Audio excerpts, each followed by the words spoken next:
اللهم صل على محمد وآل محمد. بسم الله الرحمن الرحيم. الحمد لله رب العالمين والصلاة والسلام على أفضل المرسلين وإطرته الطيبين الطاهرين ولعنة الله على أعدائهم أجمعين. أما بعد فقد قال الله الحكيم في كتابه الكريم. بسم الله الرحمن الرحيم. رب اشرح لي صدري ويسر لي أمري واحلل عقدة من لساني يفقهوا قولي واجعل لي وزيرا من أهلي هارون أخي اشدد به أزري وأشركه في أمري. سورہ مبارکہ طٰہٰ کی جن آیت کی تلاوت کی گئی، یہ وہ آیات ہیں کہ آج بھی بعض مومنین اپنی روزانہ کی نمازوں میں یا اس کے علاوہ ان آیتوں کے پہلے حصے کو بطور دعا تلاوت کرتے رہتے ہیں، اس لیے کہ خصوصیت کے ساتھ وہ افراد کے جن کی زبان میں کسی قسم کی لکنت یا جنہیں اپنے معاملات کو نمٹانے میں دشواری پیش آ رہی ہو، اس کے بارے میں یہ قرآن کی دعا ہے.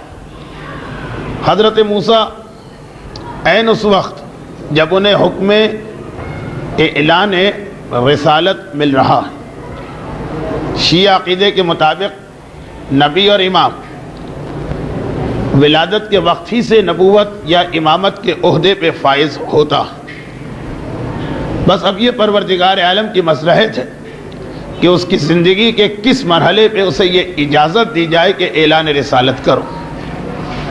تو حضرت موسیٰ کے بارے میں ہر ایک کو معلوم ہے کہ جب جناب شعیب کی بیٹی سے شادی کر کے اپنی بیوی کے ساتھ سفر میں تھے، رات کو جنگل میں آگ نظر آئی تو اس آگ کو دیکھ کر وہاں گئے. پروردگار عالم نے اعلان نبوت کا حکم دے دیا اور یہ فریضہ سونپا کہ فرعون کے دربار میں جاؤ اور اس تک خدا کا یہ پیغام پہنچاؤ. جیسے ہی پروردگار کی جانب سے یہ ذمہ داری عطا کی گئی، حضرت موسیٰ کی زبان پہ بے اختیار یہ دعا آئی، جس دعا کے دو نمایاں حصے ہیں. پہلا حصہ اپنی ذات کے بارے میں کہ رب اشرح لی صدری، اے میرے پروردگار میرے سینے کو کشادہ کر دے، ویسر لی امری، اور میرے کام کو آسان کر دے، واحلل عقدۃ من لسانی کہ یفقہوا قولی، اور میری زبان کی گرہ کو کھول دے تاکہ لوگ میری بات سمجھ سکیں. یہ دعا کا پہلا حصہ ہے. اور اس کے بعد دعا کا دوسرا حصہ شروع ہو رہا ہے کہ وَاجْعَلْ لِي وَزِيرًا مِّنْ أَهْلِي، اور میرے لیے ایک وزیر قرار دے جو میرے خاندان والوں میں سے ہو. اور پھر اس کو معین بھی کر دیا ہارون اخی، وہ میرا بھائی ہارون ہونا چاہیے، کہ اشدد بہی ازری، جس کے ذریعے میری کمر کو مضبوط بنا، وَأَشْرِكْهُ فِي أَمْرِي، اور اسے اس ذمہ داری میں میرا شریک قرار دے. تو پہلی دعا اپنے بارے میں تھی اور دوسری دعا اپنے لیے ایک وزیر، اپنے لیے ایک معاون اور اپنے لیے ایک مددگار کے بارے میں تھی. اب اس سے پہلے کہ ان آیات کا ربط آج کی رات سے دیا جائے، ضمنی طور پہ یہ واضح کر دیا جائے کہ تشیع پر ایک بڑا اعتراض یہ کیا جاتا ہے کہ شیعت معذاللہ رسول کو ایک ایسی شخصیت بنا کے پیش کرتی ہے کہ جو اپنے رشتہ داروں کو فائدہ پہنچانے آئے تھے. پلٹ کے ہم سے یہی کہا جاتا کہ آپ یہ کہتے ہیں کہ رسول نے اپنے داماد یا چچا زاد بھائی کو اپنا جانشین بنایا، یہ تو اقربا پروری ہو گئی. یہ تو گویا آج کل کے زمانے میں جو کرپ قسم کے افسر ہوتے ہیں ان کا طریقہ کار ہو گیا کہ ہر جگہ اپنے گھر والوں اور رشتہ داروں کو فٹ کیا جا رہا. اچھا اب بات ایسی یہ ماحول میں یہ سنتے آدمی سے اثر قبول کر لیتا، اور چاہے وہ خود اس پہ عمل نہ کر پائے، لیکن ذہن میں ایک آئیڈیل صورتحال یہ آتی کہ آدمی کو کسی جگہ بھی اپنے جاننے والوں کو، رشتہ داروں کو آگے نہیں بڑھانا چاہیے، کیونکہ یہ خلاف ہے عدل کی اور شریعت کی۔ مگر قرآن اور حدیث اس کے بالکل برعکس، وہ یہ تو کہتے ہیں کہ نااہل کو اہل پہ ترجیح نہ دو، مگر یہ نہیں کہتے کہ اگر کوئی شخص صلاحیت رکھتا تو پھر بھی اس کو اس لیے مار کھانا پڑے کہ وہ تمہارا رشتہ دار، بلکہ یہ ایک انداز سے صلہ رحمی کے بھی خلاف ہے۔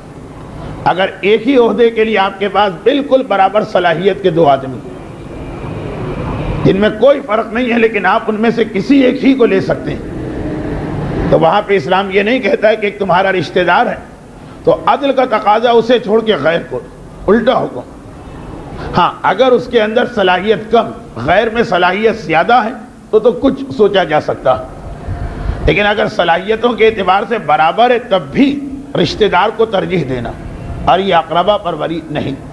اور اگر اس میں صلاحیت زیادہ تو اس کو نظر انداز کرنا فقط اس لیے کہ ہماری ذات پہ تہمت نہ لگے، یہ اس پہ ظلم ہو گئے۔ تو خیر، یہ تو باقی ساری باتیں اپنی جگہ، لیکن ہمارے لیے سب سے بہترین ہدایت قرآن کی آیت سے مل رہی کہ حضرت موسیٰ اپنے کوئی گھر کا مسئلہ حل نہیں کرنا، کوئی بزنس کے مسئلے کو حل نہیں کرنا۔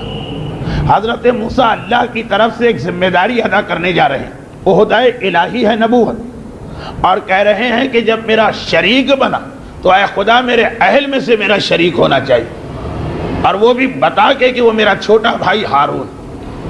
اگر حضرت موسیٰ کی یہ دعا اقربا پروری یا معاذ اللہ کرپشن میں نہیں آتی تو ہمارا یہ عقیدہ کہ اگر صلاحیت کے اعتبار سے بعد رسول علی سب سے افضل ہے تو پیغمبر اسلام کا ان کو اپنا وصی بنانا کسی اعتبار سے بھی نہ خلاف عدل ہے، نہ دنیاوی بادشاہتوں کا سسٹم کہ باپ کے بعد ہر صورت میں بیٹا حکمران بنے، نہیں، رسول نے جو کیا قرآن نے کہا کہ اس سے پہلے حضرت موسیٰ یہ کر چکے تھے۔ اور بس یہاں پہ ایک بہت ہی نمایاں فرق دیکھیں، حضرت موسیٰ نے خدا سے یہ ساری دعائیں مانگی جن کا خلاصہ دو باتیں تھیں کہ اے خدا میرے سینے کو کشادہ کر دے اور میرے اس بوجھ کو، کار نبوت کو ہلکا کرنے کے لیے میرا ایک معاون اور مددگار قرار دے۔ اللہ نے موسیٰ کی یہ ساری دعائیں قبول کی اور حضرت موسیٰ کا ایک وصی بھی بنا۔ لیکن بہرحال حضرت موسیٰ اپنی تمام تر عظمت کے باوجود، کیونکہ حضرت موسیٰ فضیلت کی فہرست میں تیسرے نمبر پر ہے، انبیاء رسول اللہ کے بعد حضرت ابراہیم اور حضرت ابراہیم کے بعد حضرت موسیٰ، تو اس فضیلت کی فہرست تیسرے نمبر پر، مگر تمام تر عظمت کے باوجود حضرت موسیٰ کو اللہ نے جو دیا انہوں نے پہلے مانگا پھر عطا ہوا، جو پایا تو مانگ کے پایا۔ اور ایک ہمارا رسول کہ اللہ نے بن مانگے وہ سب کچھ دے دیا، اس کا تذکرہ موسیٰ کے واقعے میں۔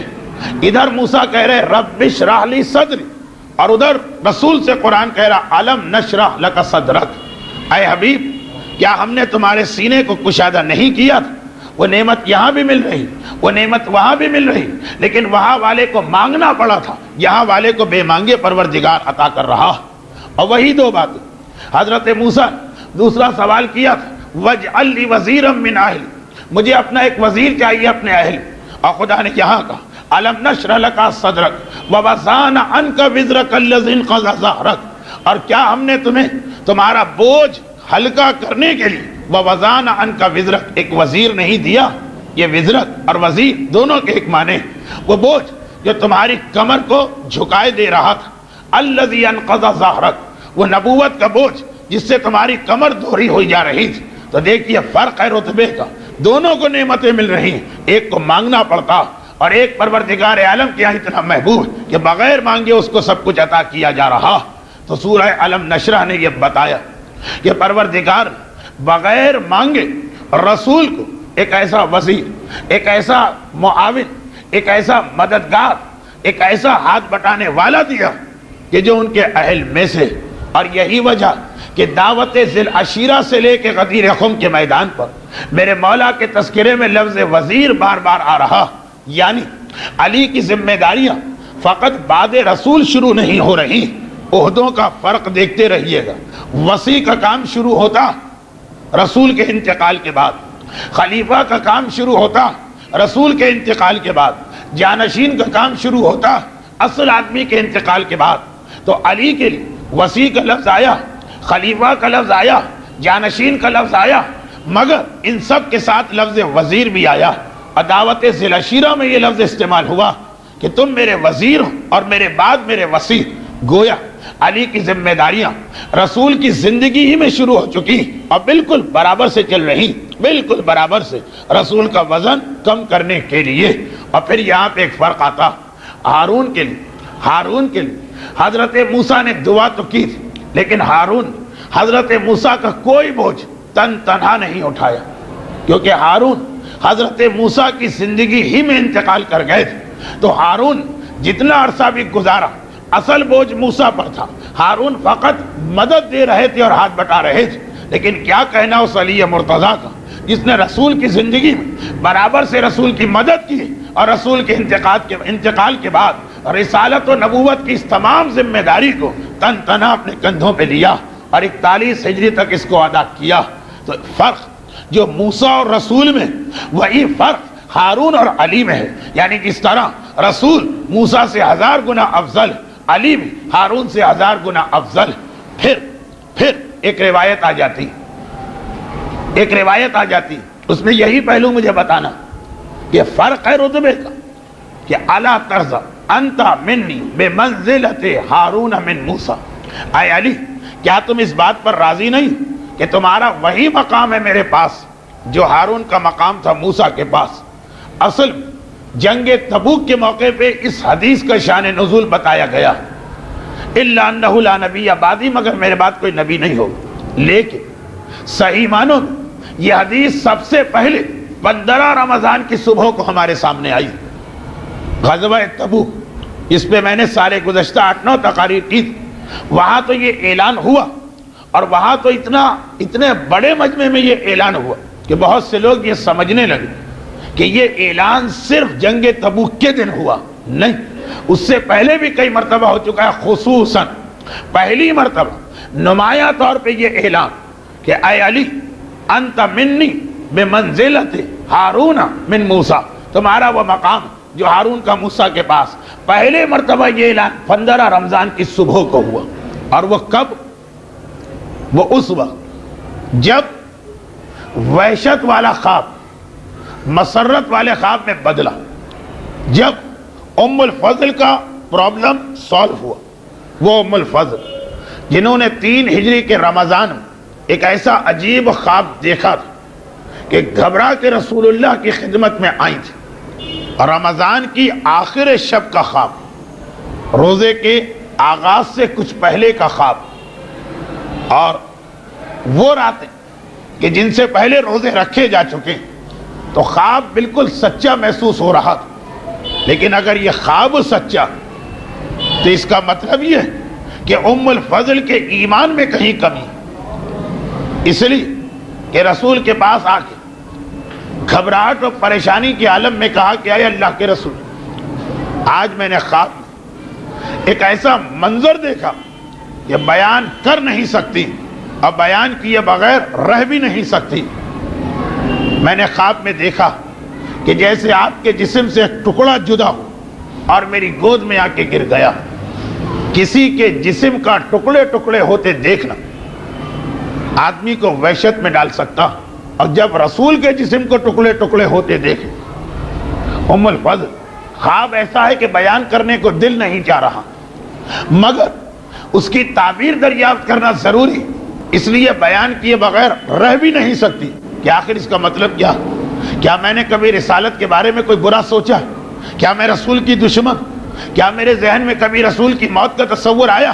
کیونکہ بظاہر جسم ٹکڑے ہونے کا تو یہی مطلب سمجھ میں آ رہا، مگر جتنی پریشانی ام الفضل کے انداز، آواز، لہجے اور چہرے سے ظاہر ہو رہی، اتنا ہی اطمینان پیغمبر اسلام کے چہرے پہ نظر آیا. اے ام الفضل، یہ وحشت کا خواب نہیں ہے، یہ مسرت کا خواب. اس میں کوئی غم اور دکھ والی بات نہیں، یہ خوشی اور بشارت کا پیغام.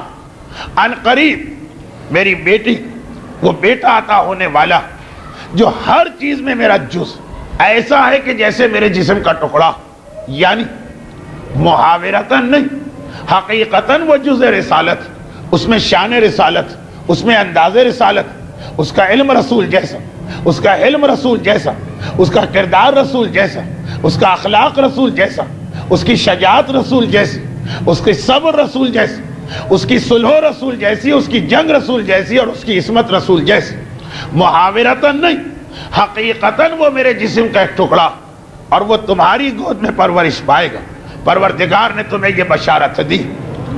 اور پھر یہ آج کی رات آخری گھڑیاں آ گئیں اس کی. 14 رمضان شرن اختتام کو پہنچی، شب 15 رمضان شروع ہو گئی، اور اس کے آخر پر فجر کے بعد وہ وقت آیا کہ پہلو زہرا ہمیں وہ حسن نظر آ رہا جو کائنات کی ایک ایسی فضیلت لے کے آیا کہ میں بار بار کہتا ہوں ہر سال کہ ایسی فضیلت اس کائنات میں کسی کو نہ ملے. اور یہ جملہ اس لیے یاد رکھنا کہ یہ فضیلت کے علاوہ اس جملے پر ہماری آج کی گفتگو کا جو اصل پیغام وہ اسی جملے پہ قائم ہو. یہ جملہ بنیاد بنے گا آج کی مجلس، آج کی محفل کے پیغام. اور جملہ یہ کہ پہلو زہرا آج کی صبح حسن مجتبی اس انداز سے نظر آئے کہ اپنے ساتھ کائنات کی وہ فضیلت لے کے آئے جو 1,24,000 انبیاء و مرسلین میں کسی کو نہ ملے. آدم کو نہیں، نوح کو نہیں، ابراہیم کو نہیں، اسماعیل کو نہیں، یعقوب کو نہیں، یوسف کو نہیں، موسیٰ کو نہیں، داؤد کو نہیں، سلیمان کو نہیں، عیسیٰ کو نہیں.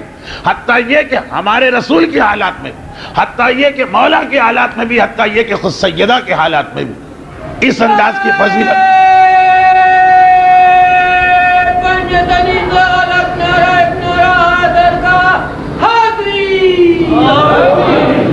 کہیں یہ فضیلت نظر نہیں آ رہی جو حسن مجتبی اپنے ساتھ لے کے آ رہے ہیں، اور وہ یہ کہ کائنات کے پہلے معصوم بنے کہ جن کے باپ بھی معصوم ہیں اور جن کی ماں بھی معصومہ، جو اپنے والدین کی طرف سے دوہری عصمت لے کے آ رہے ہیں. کہیں آپ کو یہ فضیلت نہیں ملے گی کہ باپ بھی معصوم اور ماں بھی معصومہ. چاہے رسول اللہ کے خاندان کو دیکھیں، چاہے مولا کے خاندان کو دیکھیں، چاہے سیدہ طاہرہ کے خاندان کو دیکھیں، اس کائنات کا پہلا معصوم جو باپ اور ماں دونوں سے عصمت مطلقہ کی سند کو لے کے آ رہا 15 رمضان کی صبح. چنانچہ اس بچے کو فوری طور پر رسول کی خدمت میں پہنچایا گیا، اس لیے کہ اس کا سب سے زیادہ انتظار رسول کو تھا. یہ سورہ کوثر کی عملی تفسیر تھا. یہ بچہ اس بات کا پیغام تھا کہ رسول ابتر نہیں ہے، رسول اللہ کی نسل قیامت تک باقی رہے گی. کفار کا طعنہ غلط، منافقین کا اعتراض باطل، سب سے زیادہ اس کا انتظار رسول کو ہے. یہ رسول کو ابتر کے طعنے سے بچانے والا، یہ رسول کی نسل کو محفوظ کرنے والا. لیکن جیسے ہی رسول کے پاس اس کو لے جایا گیا، رسول کے چہرے پر جہاں ایک طرف کائنات کی اہم ترین خوشی کے آثار نمودار ہوئے، وہیں رسول کے چہرے پر ذرا سا اظہار ناراضگی بھی آ گئی جب یہ دیکھا کہ ام الفضل اس بچے کو لا رہی مگر ایک رنگین کپڑے میں لپیٹ کے، زرد رنگ کا کپڑا. پیغمبر نے فرمایا کہ جب میں نے کہہ دیا تھا کہ میرے بچوں کو رنگین کپڑے میں نہ لپیٹا کرو تو کیوں تم زرد رنگ کا کپڑا لپیٹ کے لائی؟ بدلا جائے اس کپڑے کو اور سفید کپڑے کو میں پہنا کے، سفید کپڑے میں لپیٹ کے اس بچے کو لایا جائے. کپڑے کا رنگ بدلا گیا، رنگین کپڑے کو بدلا گیا. شاید اب رسول کے عمل کی مصلحت رسول جان، لیکن شاید رسول بتانا چاہتے ہیں کہ معصوم جب اس دنیا میں آتا تو وہ دنیا کے کسی رنگ کا محتاج نہیں ہوتا. وہ دنیا کا رنگ اپنے آپ پہ نہیں لیتا، وہ اپنا رنگ دنیا کو عطا کرتا. قرآن کے اندر ایک آیت بھی آئی، صبغۃ اللہ، اللہ کے رنگ میں رنگ جاؤ، دنیا کے رنگ میں نہیں. معصوم کا طریقہ یہی کہ وہ جہاں آتا اس پورے ماحول اور معاشرے کو اپنے رنگ میں رکھتا ہے، اور معصوم کے ماننے والے کی ذمہ داری بھی یہی کہ کبھی دنیا کے رنگ میں اپنے آپ کو نہ رنگنا، بلکہ یہ دیکھنا کہ تم دنیا کو کس طرح سے عصمت و طہارت کے رنگ میں رنگ سکتے ہو۔ یہ پہلا پیغام 15 کی صبح کو ملا۔ نعرہ حیدری! یہ یاد رکھیے، یہ لفظ رنگ ہم بھی کہتے ہیں کہ فلاں صاحب امریکہ گئے وہاں کے رنگ برنگ، فلاں صاحب برطانیہ گئے وہاں کے رنگ میں رنگ۔ یہ رنگ کی بھی ایک اہمیت ہے اسلام میں۔ میں نے کہا نا کہ قرآن میں پوری آیت آئی کہ سب سے بہتر رنگ اللہ کا رنگ، اور معصومین کی زندگی میں یہ کئی مرتبہ ہم کو ملتا۔ جب 8واں امام شہر مرو میں مامون رشید کی دعوت پر پہنچا تو سب سے پہلا قدم امام نے یہ اٹھایا تھا کہ عباسی حکمرانوں نے ایک خاص رنگ کے پردے لگائے تھے۔ امام نے کہا نہیں، ہم لوگ سبز رنگ کو پسند کرتے ہیں، یہ اپنے پردے ہٹاؤ اور وہ پردے لا کے لٹکاؤ کہ جو ہم چاہتے ہیں۔ وہاں بھی بہت کلیئر میسج تھا کہ امامت جہاں جاتی وہ اپنے اثرات چھوڑتی ہے، دنیا کے اثرات نہیں لیتی۔ 15 رمضان کی صبح حسن مجتبیٰ بھی رسول کی آغوش میں بھی نہیں پہنچے ہیں اور رسول نے پیغام دے دیا۔ اور اس کے بعد جب سفید رنگ کا کپڑا اس بچے کے گرد لپیٹا گیا، رسول نے اس بچے کو اپنی آغوش میں لیا اور ایک مرتبہ مسکرا کے اپنی بیٹی سے سوال کیا، بیٹی نام کیا رکھا ہے اپنے بیٹے کا؟ یہ خاندان اہل بیت سب سے پہلی خوشی ہے، یہ فاطمہ زہرا کا ولد اکبر سب سے بڑا بیٹا، اس سے پہلے کوئی اور اولاد نہیں ہوئی، اس کا نام کیا رکھا؟ سید بابا علی کے ہوتے ہوئے بھلا میں کیسے اس بچے کا نام رکھوں؟ یہ روایت بعد میں 4 مرتبہ یا کم از کم 3 مرتبہ اور دہرائی گئی۔ حسین کا موقع، زینب کا موقع، بعض علماء کے نزدیک ام کلثوم کا موقع، مگر پہلی مرتبہ آ جائی جہاں سے میری گفتگو شروع ہوئی تھی، ہارون اور موسیٰ، بات اسی پس منظر میں چل رہی۔ رسول نے علی کو دیکھا، اے علی پھر تم یہ بتاؤ تم نے اپنے بچے کا کیا نام سوچا؟ علی کا جواب کہ آپ کے ہوتے ہوئے بھلا میں اس بچے کا نام کیسے رکھ سکتا ہوں؟ آپ بتائیے کہ اس بچے کا کیا نام رکھا جائے؟ تو رسول کا جواب کہ اللہ کے ہوتے ہوئے بھلا میں اس بچے کا نام کیسے رکھ سکتا ہوں؟ اور جیسے ہی یہ کہا، جبرائیل آسمان سے نازل ہوئے اور کہا کہ اے حبیب، خدا کا پیغام کہ جب علی کو تم سے وہی منزلت جو ہارون کو موسیٰ سے تھی، تو جو ہارون کے بڑے بیٹے کا نام تھا وہ علی کے بڑے بیٹے کا نام رکھا جائے گا، اور وہ نام ہے شبر۔ رسول اللہ کا معروضہ اللہ کی بارگاہ، خداوندہ میری زبان عربی، علی کی زبان عربی، میری بیٹی کی زبان عربی، اور نام ہے عبرانی زبان کا۔ تو کہا حبیب شبر عربی میں آ کے حسن ہوتا، اپنے اس بچے کا نام حسن رکھو۔ حکم خدا سے ہارون اور موسیٰ کی منزلت والی حدیث حسن کی ولادت کے دن پہلی مرتبہ سامنے آئی اور یہ نام عطا ہوا، اور اس نام کے عطا ہونے نے ایک اور پیغام دے دیا کہ اے دنیا والوں، اے عام انسانوں، اے عام مسلمانوں، تم اہل بیت کی فضیلت کو کیا سمجھو گے؟ ان کے تو نام بھی آسمانوں سے نازل کیے جاتے ہیں، یہ نام میں بھی تمہارے محتاج نہیں۔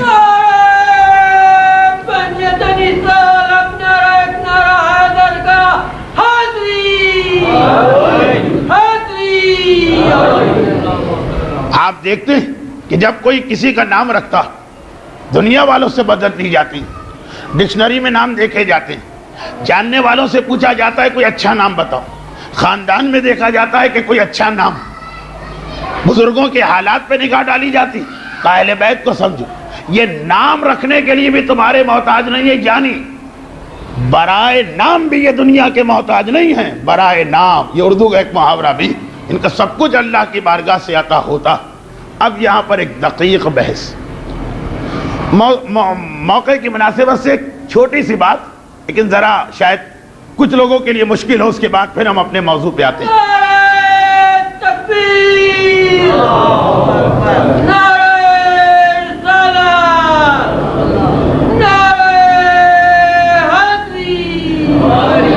اور وہ یہ کہ لفظ حسن عربی زبان میں سینکڑوں سال پہلے سے موجود تھا۔ عربی روایات صحیحہ کی روشنی حضرت آدم کی زبان تھی. اور اگر اس روایت کو عرب کے ادیب اور شاعر نہ مانے تب بھی وہ مانتے ہیں کہ رسول اللہ سے صدیوں پہلے یہ زبان بن چکی تھی. سینکڑوں سال سے عربی زبان، لفظ حسن عربی زبان میں پہلے سے موجود ہے. لفظ حسن پہلے سے موجود ہے، لیکن یہ حسن کبھی کسی کے نام کے طور پہ نہیں رکھا گیا. موجود ہے لیکن بحیثیت ایڈجیکٹو یا صفت استعمال ہوتا، پراپر ناؤن یا کسی کے نام کے طور پہ نہیں. مثلا کہتے ہیں فلاں آدمی اچھا، حسن. فلاں باغ خوبصورت، حسن. فلاں شے عمدہ، حسن. صفت کے لیے آتا. لیکن عرب کی تاریخ میں لفظ موجود، اس سے پہلے کسی بچے کے لیے یہ لفظ استعمال نہیں ہوا، کیونکہ پروردگار عالم، اور یہ دونوں کی خصوصیت حسن اور حسین، یہ دونوں لفظ جو کہ مخصوص کر دیے تھے رسول کے نواسے علی اور زہرا کے بیٹے کے لیے، اس لیے عربوں کے پاس یہ لفظ بھی تھا. وہ اپنے بچوں کے نام رکھنے میں بعض اوقات پریشان بھی ہوتے تھے. جسے آج کل لوگ ڈھونڈتے ہیں نا کوئی اچھا نام بتائے، ان کے پاس لفظ بھی، انہیں لفظ کی ضرورت بھی ہے. سارے لفظوں پہ ان کی توجہ ہو رہی. لفظ حسن ان کے سامنے ہے، کسی کے ذہن میں نہیں جا رہا کہ یہ نام بن سکتا. اب بعد میں سب نے اس نام کو بنایا، بعد میں یہ نام سب نے استعمال کیا. تو دیکھیے اس میں ایک اور پیغام آ گیا ضمنی طور پر، اگر میں اپنی بات سمجھا سکا. واحلل عقدۃ من لسانی کہ یفقہوا قولی. اور وہ یہ کہ ایک پیغام یہ ملا کہ پروردگار عالم اگر کسی چیز کو چھپانا چاہے اپنی کسی مصلحت سے کہ نام حسن فاطمہ کے بیٹے سے پہلے کسی کے لیے نہ بنے، تو سامنے کی چیز دیکھنے والوں کی نگاہوں میں نہیں آتی. سامنے کی چیز سامنے ہے اور وہ لوگ اس سامنے کی چیز کو استعمال بھی کر رہے ہیں، مگر نام بن سکتا ہے کہ ان کے ذہن میں نہیں آ رہا. اگر خدا کسی چیز کو چھپانا چاہے اور اگر کبھی کسی چیز کو ظاہر کرنا چاہے تو حالت یہ کہ عام آدمی اسے نہیں دیکھ پا رہے، صاحب ایمان اسے دیکھ لیتا. یعنی اس طرح سے میں کہہ دوں کہ نام حسن نے فلسفہ غیبت کو بھی سمجھا دیا کہ چیز تمہارے سامنے ہے، اگر خدا چھپانا چاہے تو سامنے ہونے کے باوجود، اس سے بات کرنے کے باوجود، اس سے ہاتھ ملانے کے باوجود، اس کی مدد دینے کے باوجود تمہیں یہی پتہ نہیں چلتا ہے کہ یہی وہ غائب ہے. اس طرح سے نام حسن اور پروردگار نے یہ پیغام پہلی اور آخری معصوم شخصیت کے ذریعے بھی دیا. یعنی خدا چھپانے پر آئے تو سامنے کی چیز بھی نظر نہیں آتی. رسول شب ہجرت کافروں کی آنکھوں کے سامنے سے گزرے جا رہے ہیں اور وہ نہیں دیکھ پا رہے، اور اگر ظاہر کرنے کو آئے تو ساری دنیا سے چھپا ہوا امام غائب کبھی شیخ مفید کے سامنے آ جائے، کبھی علامہ ہلی کے سامنے آ جائے، کبھی آغا خوئی کے سامنے آ جائے، کبھی امام خمینی کے سامنے آ جائے.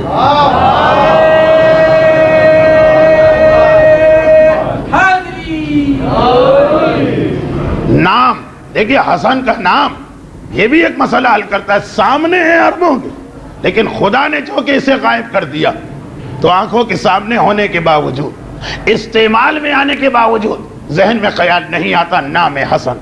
پورے عرب سب سے پہلے یہ استعمال ہوا امام حسن کے. اور میں نے اس لیے وضاحت اس لیے بھی کر دی کہ بعض لوگ یہ روایت کتابوں میں پڑھتے ہیں اور دیکھتے ہیں کہ نہیں عربی کی شاعری میں لفظ حسن استعمال ہو رہا تو وہ کنفیوز ہوتے ہیں. مسئلہ یہ ہے کہ لفظ حسن استعمال ہو رہا کسی بچے یا آدمی کے نام کے لیے نہیں. اور پھر نام حسن، سوال یہ ہے کہ اگر اللہ نے اسے محفوظ بھی کیا تھا تو رسول کے ذریعے کیوں ظاہر نہ کیا؟ خود پروردگار عالم نے اسے کیوں ظاہر کیا؟ اس میں بھی ایک پیغام ہے اگر ذہن وہاں تک جا سکے. لیکن نام ایک ایسی چیز جسے رکھنا ہمارے اختیار میں، بچے کو اس نام کے مطابق بنانا یہ ہمارے اختیار میں نہیں. ہم نے اپنے بچے کا نام رکھا عالم، محمد عالم، عالم حسن، عالم علی نام. خواہش یہ تھی کہ یہ عالم بنے. نام ہم رکھ سکتے ہیں لیکن ہو سکتا ہے کہ ساری زندگی جاہل مطلق رہے، وہ ہمارے اختیار میں نہیں. ہم نے اپنے بچے کا نام مثلا رکھا کوئی بہادر کی، شجاع الدین، شجاع الدولہ، محمد شجاع، بہت بہادر بنے. نام ہم رکھ سکتے ہیں لیکن بہادری اس میں ہم پیدا نہیں کر سکتے، پتہ نہیں آگے جا کے کیا ہو جائے. ہم نے اپنے بچے کا نام رکھا سخاوت، لیکن اسے سخی ہم نہیں بنا سکتے، ہو سکتا ہے آگے جا کے سخی نہ بنے. تو دیکھیے نام اتنا بتاتا کہ والدین کی خواہش کیا تھی، مگر یہ نہیں بتاتا ہے کہ بچہ بھی ایسا بن گیا، کیونکہ اکثر ہم نے دیکھا ہے کہ نام کے برعکس آدمی ثابت ہوتا۔ اچھا، اب حسن کے معنی کیا ہیں؟ جس میں دنیا بھر کی خوبیاں جمع ہو جائیں، دنیا بھر کی خوبیاں جمع ہو جائیں۔ اگر یہ نام بچے کا باپ رکھے، اگر یہ نام بچے کی ماں رکھے، اگر یہ نام بچے کا نانا رکھے، تو اتنا پتا چلے گا کہ ان کی خواہش تھی کہ بچہ ایسا بنے، لیکن اب پتہ نہیں بچہ ایسا بنا کہ نہیں بنا، کیونکہ بچے کا مستقبل باپ اور ماں اور نانا کے ہاتھ میں نہیں ہوتا۔ نہیں، ہم کہیں گے ہمارے عقیدے میں ہوتا، ہمارا عقیدہ، لیکن مسئلہ یہ کہ اللہ دیکھ رہا کہ آنے والا زمانہ ایسا آئے گا جس میں رسول اور علی کے علم غیب پر بھی اعتراض کیا جائے گا۔ کہا جائے گا جی ہم ان کے علم غیب کو بھی نہیں مانتے، لیکن دیکھیے کیا اس دنیا میں کوئی مسلمان ایسا جو اللہ کے علم غیب پر اعتراض کرے؟ رسول کے علم غیب پر اعتراض کر دیا گیا کہ جی رسول کو کچھ نہیں پتا کہ کل کیا ہونے والا، علی کے علم غیب پر اعتراض کر دیا گیا، لیکن اب تک کوئی مسلمان آپ کو ایسا نہیں ملے جو یہ کہے کہ اللہ کو بھی نہیں پتا کیا ہونے والا۔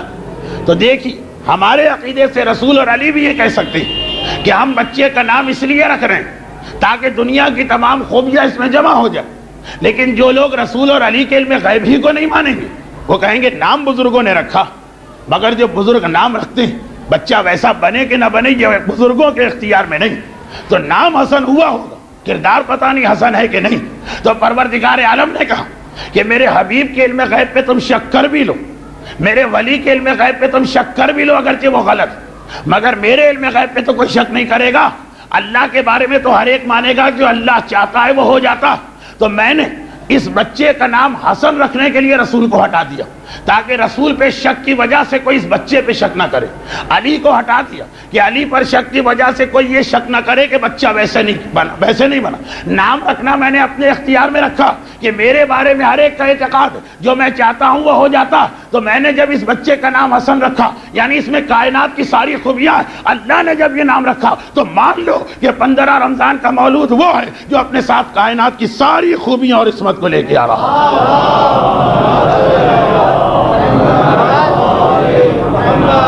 کیونکہ اللہ جب نام رکھ رہا اس کا مطلب اللہ کی خواہش یہ ہے کہ ایسا، اور اللہ کی خواہش پہ آج تک تو کسی نے شک نہیں کیا۔ حسن کا نام حسن رکھا گیا، کتنے مسئلے یہ حل کر گئے، کتنے ہمارے پرابلمز اس کے ذریعے حل ہو گئے۔ اور اس کے بعد 7ویں دن رسول نے بڑے اہتمام کے ساتھ عقیقہ کیا، اگرچہ عقیقہ وہ موضوع ہے جس کے حوالے سے کئی فقہی مسئلے آج کے درس میں آ بھی سکتے ہیں۔ ایک تو ہوتا ہے کہ آپ تقریر سے ہٹ کر زبردستی کچھ مسائل کو بیان کر، نہیں یہ تو موضوع بھی وہ بن رہا، مگر نہیں، آج چونکہ ذرا تاخیر سے گفتگو شروع ہوئی اس اعتبار سے مسائل کے لیے ابھی بہت تاریخیں۔ عقیقہ 7ویں دن کیا، لیکن عقیقے کو 7ویں دن کرنے کے ساتھ ہی اسی دن ایک سنت قائم کر دی، اور وہ یہ کہ اس عقیقے میں مدینے کے غربا کو خصوصی طور پہ شریک کیا گیا۔ عقیقے کے مسئلے میں نہیں بتا رہا ہوں، اگر موجودہ حالات میں وہ بھی اہم ہے، اس لیے کہ عقیقہ صدقہ نہیں مگر رد بلا کی دوا، اور آج کا زمانہ وہ کہ منٹ سیکنڈ ایک مومن، اس کی عزت، اس کی اولاد خطرے میں ہے، تو عقیقہ اور اہم ہو جاتا ہے جن کے لیے نہیں ہوا۔ لیکن بعد میں صرف ایک پیغام، عقیقے آج بھی تمام فقہا کا مسئلہ ہے کہ ایسی دعوت کرنا کہ خالی اغنیاء کو بلایا جائے، پیٹ بھروں کو، یہ مکروہ اور عقیقے کے ثواب کو کم کر دیتا، کیونکہ اسلام یہ کہتا کہ اپنی خوشی کو اپنے اور صاحبان دولت تک محدود نہ رکھو، ہر خوشی میں غریبوں کو برابر سے شریک کرو۔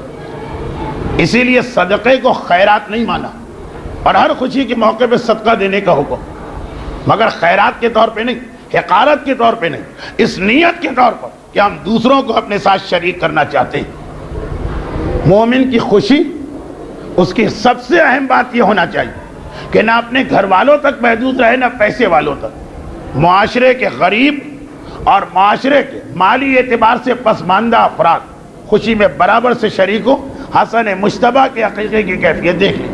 لیکن مجھے یہ موضوع بات کے لیے چھوڑتے ہوئے آخری 2 باتیں بیان کر کے ایک پیغام آج کے لیے دینا ہے اور بات ختم. اس کے بعد ایک بہت ہی اہم واقعہ سیرت حسن میں آ رہا.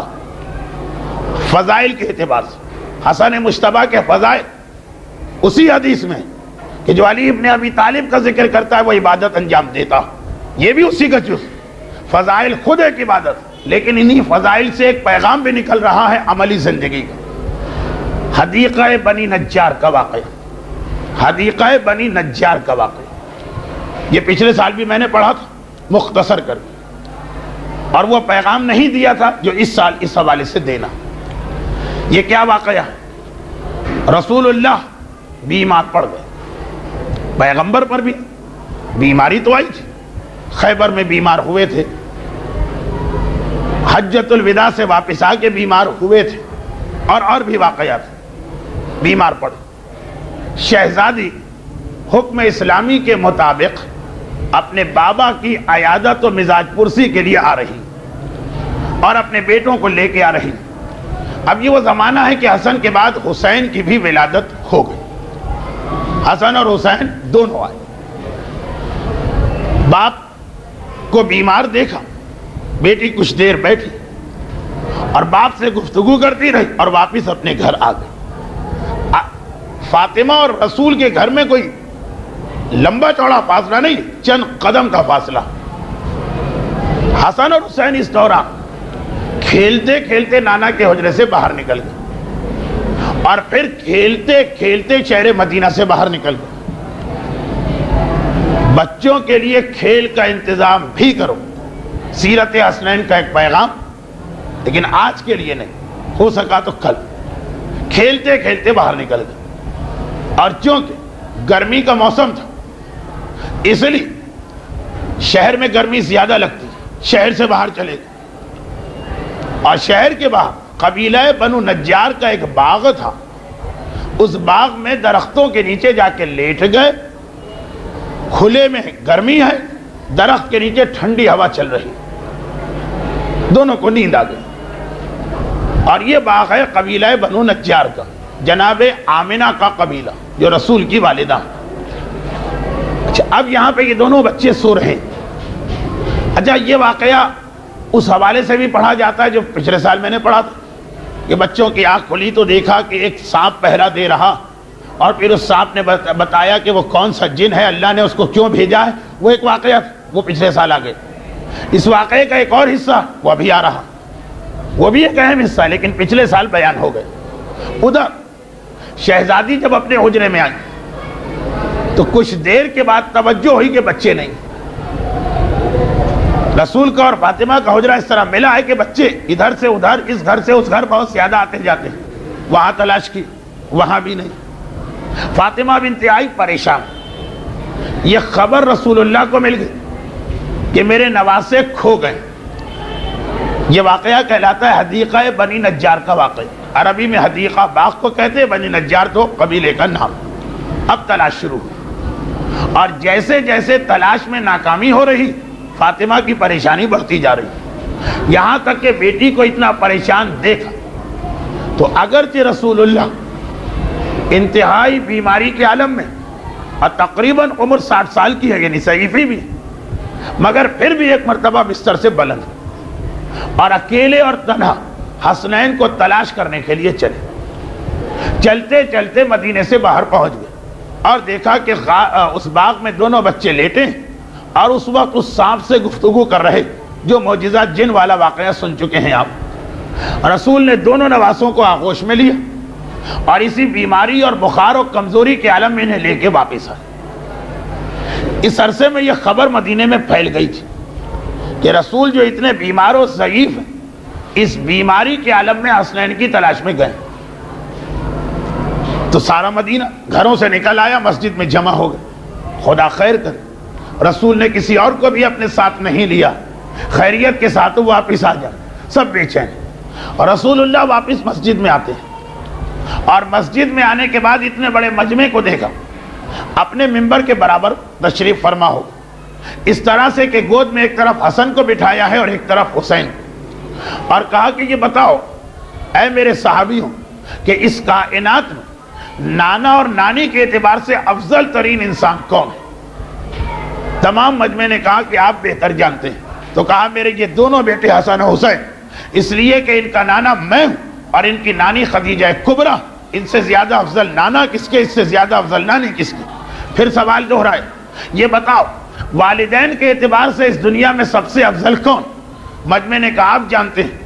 تو کہا کہ میرے دونوں بیٹے، اس لیے کہ ان کا باپ علی مرتضیٰ اور ان کی ماں میری بیٹی فاطمہ زہرا، اس سے زیادہ افضل باپ اور ماں کس کو ملے؟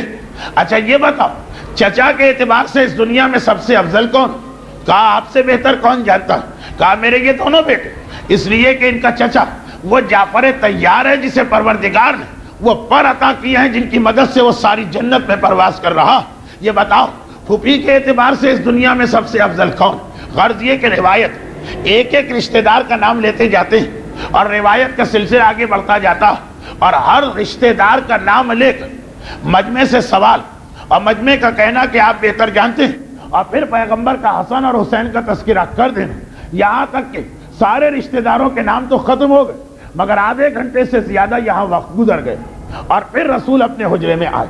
اب میرا ایک سوال، یہاں پر میرا ایک سوال، یہ واقعہ شروع میں تو سمجھ میں آ رہا تھا، اس کا آخری جز ہماری سمجھ میں نہیں آئی۔ آخری جز فطرت انسانی کے خلاف ہے، عقل انسانی کے خلاف ہے اور عام اخلاق کے خلاف، فطرت کے خلاف، اخلاق کے خلاف اور انسانیت کے خلاف۔ وہ کیسے؟ وہ ایسے کہ ایک ماں کے بچے کھو گئے، ماں انتہائی پریشان، اتنی پریشان کہ اس کی پریشانی دیکھ کر اس کے باپ کو بخار کے عالم میں اٹھنا پڑا اور بچے مل گئے۔ فطرت بھی یہ کہتی ہے، انسانیت بھی یہ کہتی ہے، اخلاقی سسٹم بھی یہ کہ سب سے پہلے یہ بچے ماں تک پہنچائے جاتے ہیں، ماں کو دکھائے جاتے، ماں کو تسلی ہو جاتی، پھر مجمع میں لائی جاتی اور گفتگو کی جاتی۔ تاریخوں میں جہاں جہاں یہ واقعہ لکھا، متفق علیہ جملہ کہ رسول نہ ان بچوں کو زہرا کے پاس بھجوایا، نہ کوئی اطلاع بھجوائی زہرا کو کہ تمہارے بچے مل گئے۔ بچے کھوئے، پریشان زہرا ہوئی تھی، فاطمہ کی پریشانی نے بخار کے عالم میں رسول کو مدینے کے باہر بھجوائے، لیکن جب بچے ملے تو جو پریشان تھا اسے اطلاع بھی نہیں دی گئی۔ اصولاً تو پہلے بچے وہاں پہنچا جاتے کہ دیکھ لو، نہ اطلاع دی گئی، نہ بچے بھجوائے گئے، مجمع میں آ کے رسول بیٹھ گئے، اور کیا تذکرہ شروع ہو گیا؟ حسن و حسین کی فضیلتوں کا، حسن اور حسین کی عظمتوں کا، حسن اور حسین کی رفعتوں کا، حسن اور حسین کے فضائل کا، مجمع میں تذکرہ۔ دیکھیے یہ ویسے پورا واقعہ عقل، اخلاق اور فطرت کے خلاف لگ رہا، لیکن بہت ہی آسان ہے اس کا جواب، اور وہ یہ کہ ہمارے اعتقاد کے مطابق زہرا کو بھی پتا ہے کہ میرے بیٹے کہاں، اور رسول کو بھی پتا ہے کہ میرے بیٹے کہاں۔ یہ سارا واقعہ امت کے لیے تھا، زہرا کے لیے نہیں تھا۔ یعنی زہرا کی پریشانی اس لیے تھی تاکہ رسول بخار کے عالم میں بستر سے اٹھے، اور رسول اس لیے بخار کے عالم میں بستر سے اٹھے کہ سارا مدینہ یہ خبر سن کے جمع ہو جائے۔ اصل مقصد شروع سے یہ تھا کہ حسنین کے فضائل بیان کیے جائیں۔ اب کوئی کہہ سکتا کہ بھائی یہ تو بات سمجھ میں نہیں آئی، فضائل بیان کرنے کا یہ کوئی طریقہ ہوتا؟ رسول یہ بھی تو کر سکتے تھے کہ ایک اعلان کر دیتے کہ آ جاؤ مدینے والے، آج میں کوئی گفتگو کرنا چاہتا ہوں، اور حسن اور حسین کو بٹھا کے یہی سارے سوال کر دیتے۔ یہ اتنا گھما کے رسول فضائل حسین کو کیوں بیان کیا؟ بس یہی اصل نقطہ، اصل نقطہ یہی علم نفسیات کا اصول کہ جو چیز عام حالت کی ہو وہ انسان کو یاد نہیں رہتی، جو چیز ذرا پریشانی اور مصیبت کی ہو وہ ہمیشہ یاد رہتی۔ آپ نے ایک خطیب کی 100 مجلسیں سنی، اور ان میں سے ایک مجلس میں وہ ممبر سے مثلاً بے ہوش ہو کے گرا، باقی چاہے آپ کو یاد نہ رہے کب پڑھا تھا، کہاں پڑھا تھا، ہاں فلاں صاحب کی ایک مجلس سنی ہے، پتہ نہیں بڑے امام باڑے میں تھی، پتہ نہیں تابوت کمیٹی میں تھی، پتہ نہیں کہاں سنی، ضرور باقی تفصیلات نہیں تھا، لیکن یہ ضرور یاد رہے گا فلاں صاحب ایک دن ممبر پڑھتے ہوئے فلاں مجلس میں بے ہوش ہوئے تھے، کیونکہ وہ عام روٹین سے ہٹ کر ایک چیز یاد رہے گا کہ وہ محفل جعفری تھی، وہ بڑا امام باڑا تھا، ورنہ باقی آپ کو اتنا یاد ہوتا ہے کہ فلاں عالم نے یہ بات کہی، یہ تو یقین ہے، کب کہیں کہاں کہیں کس طرح کہیں وہ یاد نہیں رہتا، کبھی بات بھی یاد نہیں رہتی، لیکن جس دن بے ہوش ہو کر گرے وہ یاد رہے گا۔ ایک عالم کے پیچھے آپ نے 500 نمازیں پڑھی، جو نمازیں 500 پڑھی ہیں وہ بھول گئے، عام سی چیز۔ ایک دن وہ عالم دوران نماز ایک سورہ بھول گئے، یا دوران نماز غش کھا کے گر پڑے، وہ آپ کو زندگی بھر یاد رہے گا۔ یہاں ایک دن فلاں عالم جو ہے یہ واقعہ ان کے ساتھ پیش آیا، اور وہ جو 499 مرتبہ صحیح طریقے سے نماز ختم، اس کی تفصیلات یاد نہیں رہتی۔ ایک بالکل فطری بات کہ جو واقعہ کسی حادثے یا روٹین سے ہٹ کر کسی واقعے کے ذریعے وہ ذہن میں بیٹھ جاتا، اور جو عام طریقے سے وہ ذہن سے نکل جاتا۔ اب اگر عام طریقے سے حسنین کے فضائل بیان ہوتے تو ایک تو رسول کو پتا ہے اس امت کا حافظہ بہت کمزور، اور یہ بھی پتا ہے کہ اس حافظے کو میرے بعد اور کمزور کیا جائے گا، حدیثیں مٹائی جائیں گی، چھپائی جائیں گی، دبائی جائیں گی، بدلی جائیں گی۔ تو رسول اب فضائل اس طرح بتا رہے ہیں کہ عام حالات کے فضائل لوگوں کے ذہن میں نہ رہے، لیکن اب یہ پورا واقعہ بنا کہ ارے ایک دن رسول بیمار تھے، بیماری میں اٹھ کے ان کو جانا پڑا تھا، ان کی پریشانی دیکھ کے سارا مدینہ جمع ہو گیا تھا، اس کے بعد رسول حسنین کو لے کے آئے تھے۔ اب یہ جو پورا واقعہ بنا، نہ صرف یہ کہ واقعہ یاد رہے گا بلکہ اس حوالے سے حسنین کے فضائل بھی یاد رہیں گے۔ ایک طریقہ ہوتا فضائل کو ذہن میں بٹھانے کا، یعنی پیغام ذہن میں بٹھانے کا، عام حالات سے ہٹ کے وہ بات بتاؤ، اور آپ دیکھیں گے کہ امت کو رسول نے جتنے پیغام دیے اس میں فضائل اہل بیت ہمیشہ اس انداز سے بیان کیے۔ آج اگر حسنین کے لیے رسول نے گمشدگی کے واقعے کو ذریعہ بنایا تو علی کے لیے بھی یہی طریقہ اختیار کیا۔ حج کے دوران فضیلت علی نہیں بیان کی، وہ ایک روٹین عبادت ہوتی، نہیں لوگ حج کر چکے ہیں، گھروں کو جا رہے ہیں، آدھے راستے میں ہیں، روکا گیا، آگے بڑھ گئے بلایا جائے، پیچھے رہ گئے انتظار کیا جائے، پالان شتر کا منبر بنایا جائے، تاکہ ایک پورا ایک عجیب منظر بنے تو قیامت تک لوگوں کو یاد رہے کہ من کنت مولا ہو فہذا علی مولا۔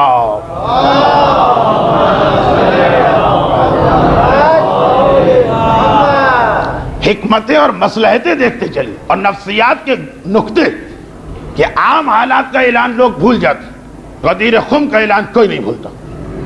بھلانے کی کوشش کی گئی مگر مولا نے 30 سال بعد اپنی خلافت ظاہریہ میں ایک مجمع میں چیلنج کیا کہ کیا رسول نے میرے بارے میں یہ ارشاد نہیں فرمایا؟ لوگوں نے کہا ہم کو یاد نہیں۔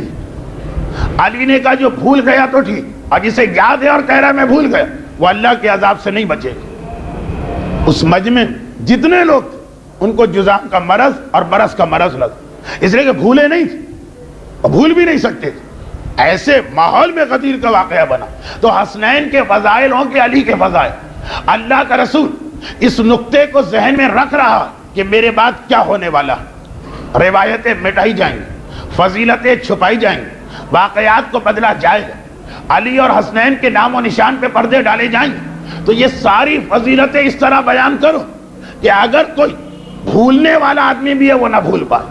اور اسی لیے آپ دیکھیں فضیلتیں کس طرح آ رہی، بعض واقعات پہ حیرت ہوتی ہے لیکن یہ نقطہ ذہن میں رہے تو سمجھ میں آ جاتا۔ خطبہ روک کر رسول کا دوڑ کے جانا اور حسنین کو اٹھا لینا۔ عام حالت میں رسول حسنین کو اٹھاتے کوئی توجہ نہ دیتا، اس لیے کہ نانا تو نواسوں کو اٹھاتے ہیں، باپ تو بیٹے کو گرنے سے بچاتے ہیں، لیکن خطبے میں جب پورے مجمع کی توجہ رسول کی جانب، اب ایک ایک چیز سامنے رہے گی کہ کیا ہو رہا۔ حالت نماز میں رسول کا اپنے نواسوں کو پشت سے نہ ہٹانا، اب یہ نماز لوگوں کو ہمیشہ یاد رہے گی۔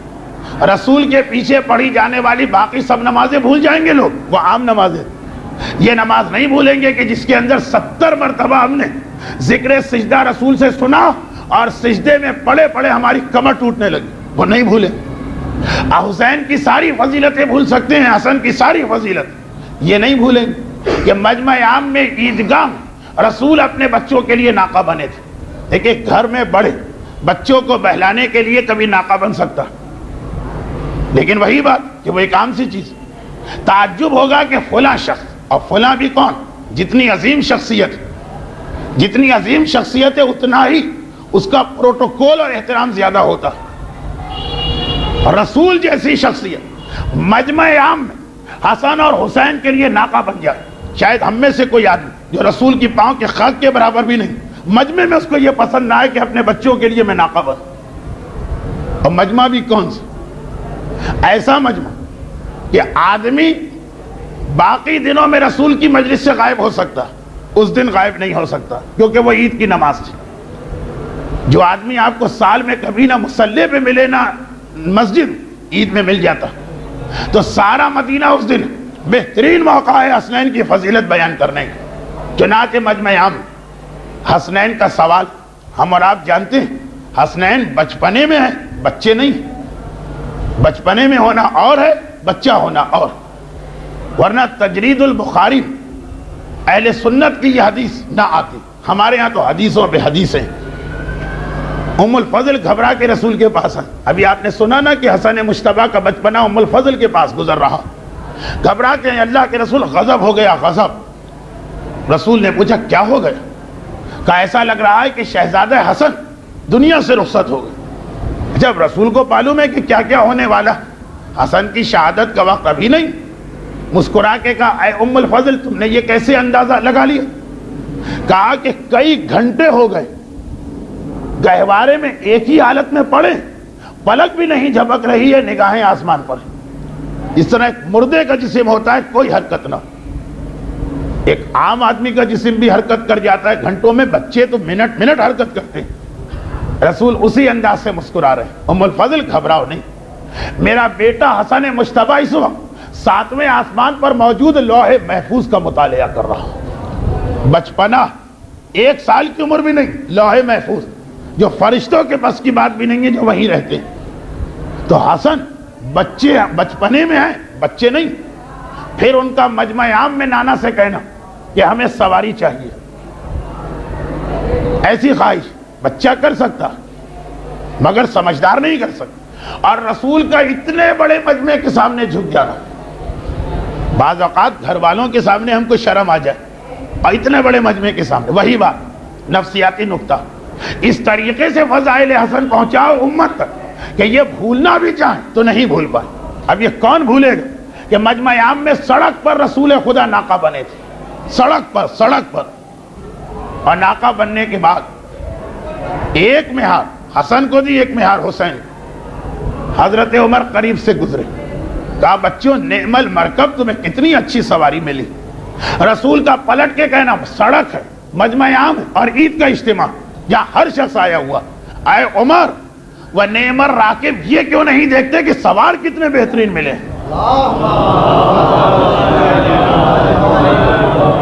اچھا ایک قابل غور نکتہ یہ کہ رسول بچوں نے کہا کہ ہمیں سواری چاہیے، اور تمام روایتوں میں کہ رسول ناقے کی شبیہ بنے، گھوڑے کی شبیہ بھی بن سکتی، ناقے کی، یہ نہیں کہا کہ رسول کسی جانور کی شبیہ بنے، نہیں، ناقے کی شبیہ، اونٹ کی۔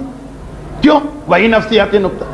عرب ہر چیز کو بھول جائے گا، اونٹ کو کبھی نہیں بھولے گا، کیونکہ ایک عرب کی ساری زندگی اونٹ پر ہوتی، اسی کا دودھ، اس کی غذا، اسی کے بال لباس بھی بنتا ہے، خیمہ بھی بناتا ہے، اسی پر بیٹھ کر حرکت کرتا رہتا ہے صحراؤں۔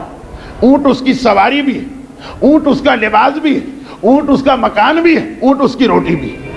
یہی وجہ ہے کہ غدیر خم میں بھی جب ممبر بنانے کی ضرورت پیش آئی تو پالان شتر کا ممبر بنایا گیا کہ اونٹ کبھی نہیں بھولیں گے عرب والے۔ اور اس مجمع کے سامنے جب سواری بننے کی ضرورت پیش آئی تو یہ نہیں تھا کہ گھوڑے کی شبیہ بنے، اونٹ کی شبیہ بنے تھے۔ شاید لوگوں کو پہلے سے پتا تھا کہ آج یہ بات ہونے والی۔ آج مجھے سڑک پہ گھوڑے بہت نظر آ رہے تھے، اونٹ ایک بھی نظر نہیں آئے۔ آج 13 دن تو اونٹ ہی اونٹ تھے، پتہ نہیں کیا بات، آج سارے اونٹ غائب تھے، خالی گھوڑے ہی گھوڑے تھے۔ تو خیر اب یہ اونٹ کے حوالے سے ایک بات کہنا چاہ رہا ہوں کہ دیکھیں نفسیاتی نقطہ ہمیشہ یاد رہے گا، اس آدمی اپنے پوتے تک کو بتا کے جائے گا کہ تمہیں بتاؤں ایک مزے کی بات، ایک دن رسول اللہ سڑک پر مجمع کے سامنے شبیہ بنے ہیں اونٹ کی۔ اچھا اس کے بعد یہ تو ایک پیغام ہو گیا، ایک اور پیغام یہاں مل گئے، وہ بھی بہت اہم، چھوٹے چھوٹے واقعات ہیں لیکن کبھی انہی واقعات پہ غور کریں تو بہت سارے پہلو سامنے آتے ہیں۔ اور وہ یہ کہ جب بچوں نے کہا نانا ہر سواری کی مہار ہوتی، ہماری سواری کی مہار کہاں؟ اپنی زلفوں میں سے ایک حسن مجتبیٰ کو دی اور ایک حسین کو دی۔ اچھا اب آئیے، بہت آپ نے سرسری طور پہ سن لیا، پڑھ لیا اور کتابوں میں دیکھ لیا، ذرا اس میں بھی ایک پیغام پہ غور کریں۔ یہ ایک فطری اصول ہے جو سورہ انبیاء میں توحید کے حوالے سے بتایا گیا. توحید لو کان فیہما آلہۃ الا اللہ لفسدتا. توحید کی ایک دلیل قرآن دے رہا ہے, اسی دل کو لگنے والی دلیل کہ دیکھو اگر زمین اور آسمان میں ایک سے زیادہ خدا ہوتے تو کیا فساد برپا نہ ہوتا, پورا سسٹم و نظام بگڑ کے نہ رہ جاتا. جہاں ایک کام کرنے والے دو ہمیشہ خرابی ہو جائے. دیکھیں بہت ہی زیادہ اپیلنگ اور آدمی کے مشاہدے کی دلیل, ایک کام دو آدمیوں کے حوالے کر دی جبکہ دونوں برابر سے اختیار رکھیں. اگر دو خدا ہوں اور دونوں کو برابر سے اختیار, نہ سورج نکل پائے گا نہ چاند, نہ بارش ہو پائے گی نہ زمین سے سبزہ ہو پائے گا, نہ کوئی انسان زندہ ہو پائے گا نہ کوئی مر پائے گا. ایک خدا فلاں کو زندہ کرنا چاہتا ہے, دوسرا اسی کو مارنا چاہتا ہے. بالکل فطری بات ہے اور یہ آدمی ہر جگہ دیکھ سکتا ہے. ایک گاڑی کا اسٹیئرنگ دو کے ہاتھ میں پکڑا دیجیے, ایکسیڈنٹ ہو کے رہے. ایک اونٹ کی دو مہار بنا دیجیے اور دو الگ الگ آدمیوں کے ہاتھ میں ناقے کی مہار تھما دیجیے, نہ اونٹ ادھر جا پائے گا نہ ادھر جا پائے گا. چنانچہ ہمارے یہاں یعنی جو لوگ ہندوستان سے آئے ہیں ہجرت کر, یہ بات بہت مشہور کہ اگر کہیں پہ کوئی جھگڑا وگڑا نہیں ہوتا اور آپ کا بڑا دل چاہتا ہے کہ اتنے شریف لوگ یہاں کیوں جھگڑا کرا دو, کوئی کمیٹی, کوئی ٹرسٹ, کوئی مینیجنگ کمیٹی, کوئی جماعت بنا دیجیے. پھر جو سر پھٹول شروع ہوگی آپس کے اندر تو آپ کی خواہش پوری ہو جائے. جب بھی ایک کام دو آدمیوں کے ہاتھ میں دیا جائے, حتیٰ یہ کہ گھروں میں اگر شوہر اور بیوی کو برابر سے اختیار دیا جائے, روزانہ جھگڑا ہوگا. دیکھیے گھر کب چلتے ہیں, یا پرانا سسٹم ہو جو پہلے تھا یا جو اب نیا بنا دیا لوگوں نے. پہلے یہ تھا کہ شوہر حکم دیتا تھا, وہ بات بیوی مانتی تھی. اب ہے کہ بیوی حکم دیتی ہے, وہ بات شوہر مانتا. بہرحال گھر اس سے بھی چل جاتا, اس سے بھی چل جاتا. لیکن اگر دونوں برابر سے آ جائیں کبھی نہیں چل پائے گا. اور تو اور اگر ایک ملک میں آپ صدر مملکت اور وزیر اعظم کو برابر کے اختیار دیں, ملک نہیں چلے گا. شاید ہم نے کچھ دیکھ بھی لیا وہ منظر, فطری بات ہے. اب ہم رسول اللہ سے سوال کریں, رسول اللہ سے سوال کریں کہ اے اللہ کے رسول, آپ نے اپنی زلفیں ایک حسن کے ہاتھ میں دی اور ایک حسین کے ہاتھ میں. حسن اگر آگے بیٹھے تھے اور حسین پیچھے تو دونوں زلفیں حسن کو دے دیتے, یا اگر الٹا ہوتا تو دونوں زلفیں حسین کو دے دیتے. آپ نے ایک زلف اس کو دی اور ایک زلف اس کو دی. یہ تو جھگڑے والی بات ہو گئی. اگر حسن آپ کو ادھر لے جانا چاہیں اور حسین آپ کو ادھر لے جانا چاہیں تو آپ پہ کیا گزرے گا, آپ کدھر جائیں گے؟ رسول کہیں گے اسی لیے تو میں نے دونوں بچوں کے ہاتھ میں زلفیں دے دی تاکہ تمہیں یہ پتا چل جائے کہ دنیا میں ہر وہ جگہ جہاں دو ہوتے ہیں وہاں جھگڑا ہوتا, سوائے چاردہ معصومین میں. وہاں دو ہوتے ہیں کبھی بھی جھگڑا نہیں ہو سکتا, اس لیے کہ یہاں اولنا بھی محمد ہے, اوسطنا بھی محمد ہے, آخرنا بھی محمد ہے, کلنا بھی محمد ہے. یعنی دوسرے الفاظ میں پیغام کیا ہے؟ پیغام یہ ہے جو حسن کرتے ہیں وہی حسین کریں گے, جو حسین کرتے ہیں وہی حسن کریں گے. اگر 41 ہجری میں حسین ہوتے صلح نامے پہ وہ دستخط کرتے حسن کی طرح, 61 ہجری میں حسن مجتبیٰ ہوتے کربلا میں وہ جہاد کرتے حسین کی طرح. سب میں اختلاف ہو سکتا ہے, حسن حسین میں کبھی اختلاف نہیں ہو سکتا.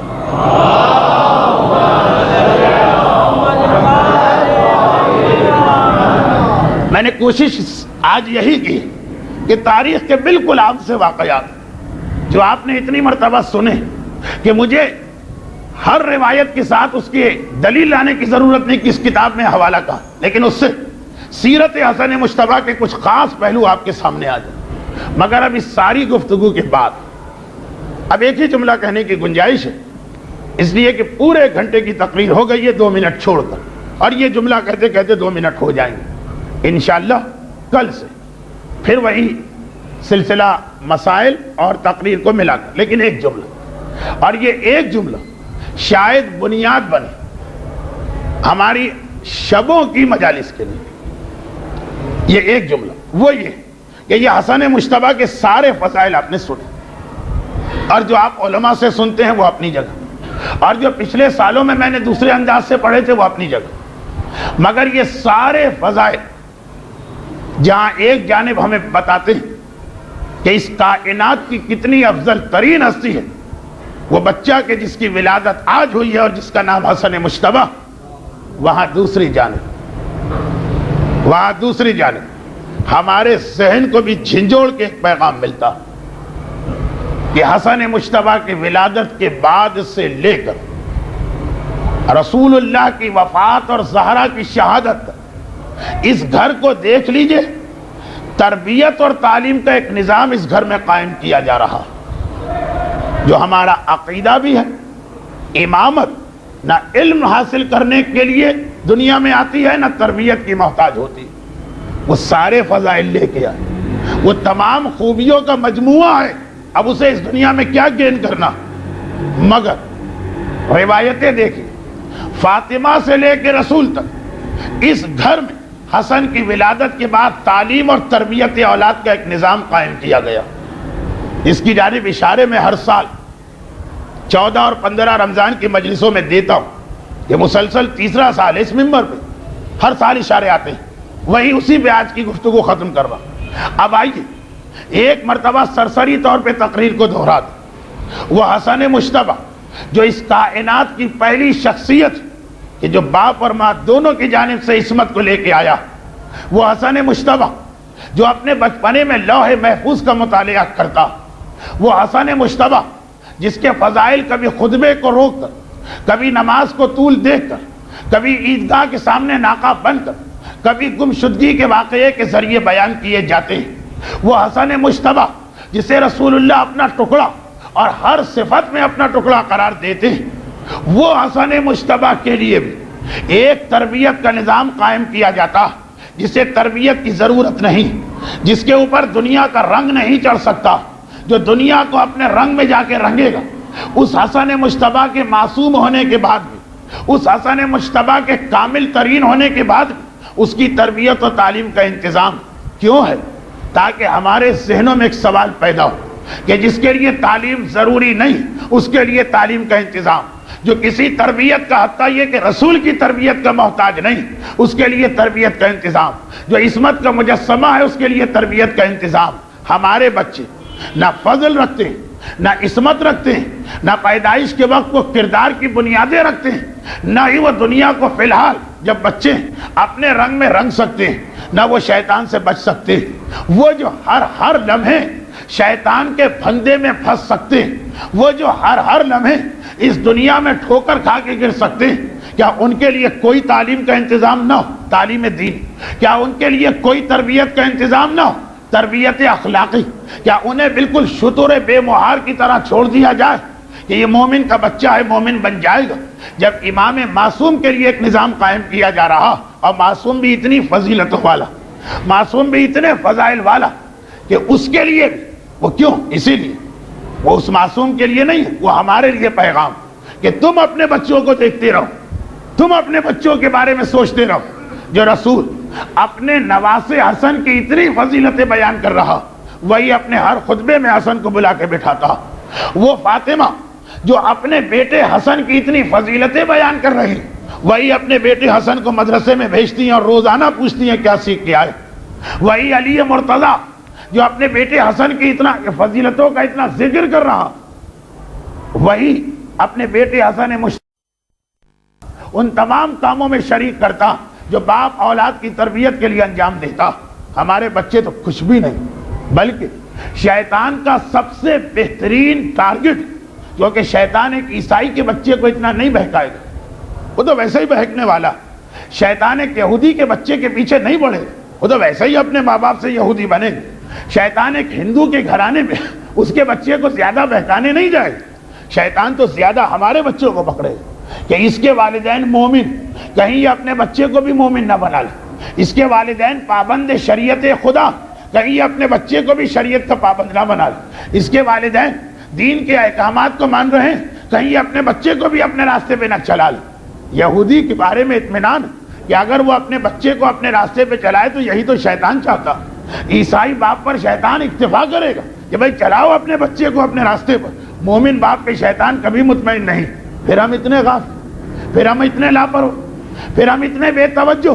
تو وہ جملہ کہ جس کی عصمت ایسی کہ 1,24,000 انبیاء میں کسی کے پاس نہ مل سکی بایمانہ، اس پہلو سے خالی کہ باپ اور ماں بھی معصوم اور وہ بھی معصوم، اس کی تربیت کا اتنا انتظام، تو جس کا باپ بھی گناہگار یعنی ہم، جس کی ماں بھی گناہگار یعنی ہماری بیوی، وہ بچہ ہر لمحے بہک سکتا ہے، اس کے لیے لاپرواہی نہیں ہونا چاہیے، اس کی تو اور زیادہ تربیت پہ توجہ دینا چاہیے۔ یہی سیرت حسن مجتبیٰ کا پیغام ہے۔ یعنی آج کی رات کی جشن ولادت آپ کے ذہن ایک کوئسچن مارک پیدا کرے تو سمجھ لیجئے کہ آپ نے آج کی رات کا حق ادا کر دی۔